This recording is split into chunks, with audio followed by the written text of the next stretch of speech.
Hi Professor Pop, this is Noelle. I selected the first topic to discuss for my journal number 3.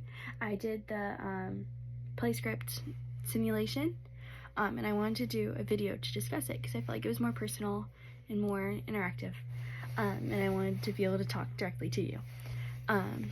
Basically, I have had the privilege to grow up in a lower to medium middle class family. I've worked since I was 15 years old, and I continue to work, and I have worked throughout high school and college.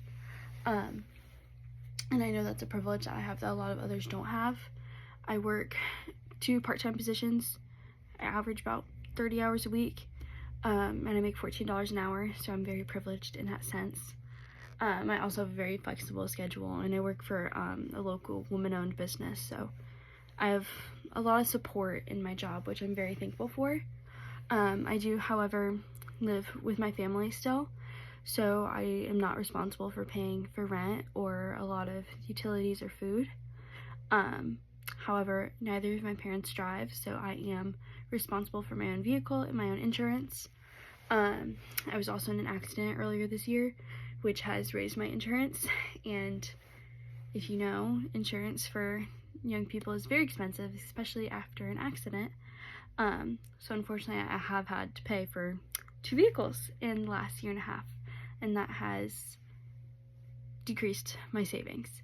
But I still am in a good position, and I try my very best to be responsible with money and responsible with my spending, which is why this simulation was so hard for me, is because it's things I haven't experienced before.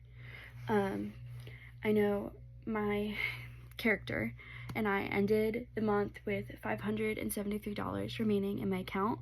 That is excluding the rent that I had due the next day, and that was without my $800 dental treatment that I needed to have performed. The decisions are so hard, and it was, again, extremely hard for me because these are things that I've never experienced in my lifetime. I do understand my privilege that I have, so it was refreshing for me to make these difficult choices. My child and I in the simulation were facing homelessness, which is the most visible consequence of poverty in the United States.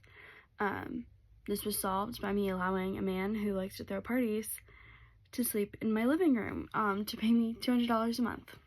So that was my biggest solution to that issue in this simulation.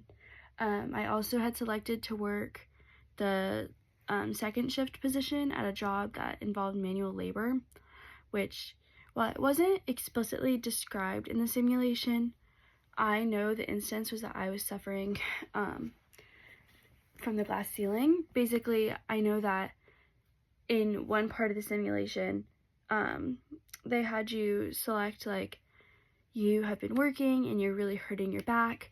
What can you do to, what are you going to do? Are you going to go to work and be in pain?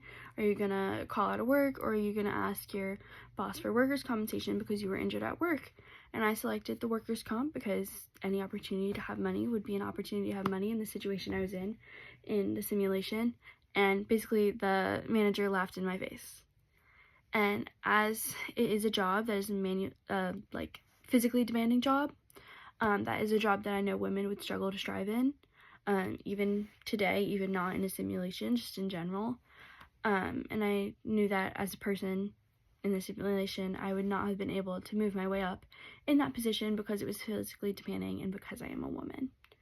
I learned a lot from the simulation. I'm trying to be more responsible with my money. I am also about to transfer to schools where I will be financially responsible for my education after that.